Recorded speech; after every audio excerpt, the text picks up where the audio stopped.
Le point de vue du citoyen tunisien vous intéresse sur, sur la position des autorités françaises. Vous savez, j'aime bien le rappeler, on a eu notre indépendance un 20 mars 1956. Et depuis cette date-là, on est un État, en principe, souverain.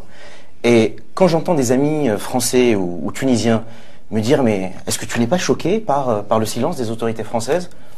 Je dis non, puisque en quelle qualité les autorités françaises se prononceraient sur la Tunisie?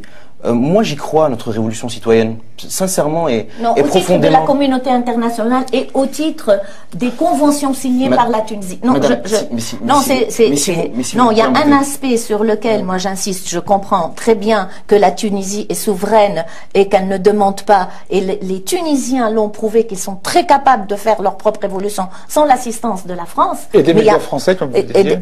Et des médias français, vous l'avez dit, mais cela dit, il y a une communauté internationale, il y a des conventions que nous avons signées, il faut le respect de ces conventions.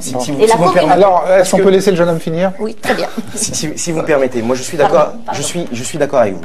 Je crois qu'en Tunisie, on a vraiment besoin d'une révolution. Alors je sais que le terme est fort, mais c'est aussi une révolution des consciences, une révolution citoyenne qui est menée par les citoyens. On a besoin d'un mythe collectif fondateur. Et pour avoir si vous voulez, cette fondation d'une nouvelle République tunisienne, je crois qu'on a réussi à organiser nos propres émeutes, nos propres manifestations, notre propre couverture médiatique. Je ne suis pas absolument persuadé qu'on ait besoin de la communauté internationale. Alors vous êtes dans votre rôle de la présidente de la FIDH. C'est pas un rôle. Hein. Non, mais dans votre rôle, dans cette position, mais bien entendu. Moi, ça aide en général. Bien entendu. La communauté internationale. Je sais. Mais c'est-à-dire, avant d'attendre qu'on fasse les choses pour nous, faisons-les nous-mêmes.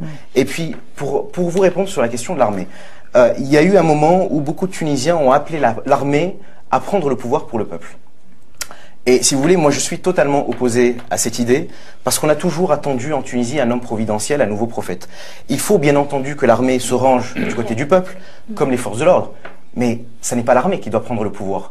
C'est le peuple, alors avec l'armée peut-être à la droite et les forces de police à gauche, parce que l'armée est aussi composée de citoyens, mais vraiment, si vous voulez, je crois profondément qu'on doit compter sur personne, sinon sur nous-mêmes.